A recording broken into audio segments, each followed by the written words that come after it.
Hey guys, we're continuing our series Once Upon a Time, and we're learning all about the different stories that Jesus told. Last week we learned that God is accepting, and this week we learned that God is forgiving. Go ahead and check this out.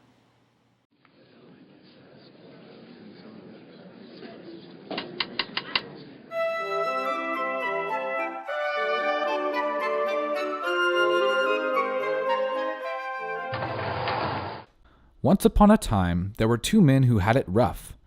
They needed to feed their families, but they did not have enough. They needed money, so they went to see a banker. He gave them money with a plan to get it back later.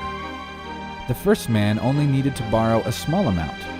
The contract he signed put the money in his account. When the next man went, he needed a much larger sum. He signed the contract, for he had hit rock bottom. After time had passed, it was time for both men to pay. They did not have the money, so they went without delay to see the banker and tell him what had happened.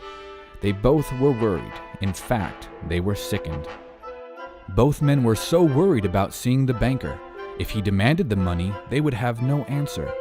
If they did not pay, he could have them arrested and left in prison until their debt was collected. When the banker heard that they were down on their luck, compassion came over him, and his heart was struck with forgiveness for these men who owed him plenty. He erased both of their debts, and both men went free.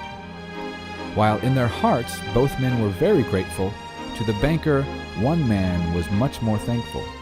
The man who owed the banker so much more was grateful to the banker, his Savior. God is our banker, and all our debts he forgives. All of our mistakes are gone. We are not captives. We are free and forgiven, knowing his grace and love. We need to forgive others to show them God above.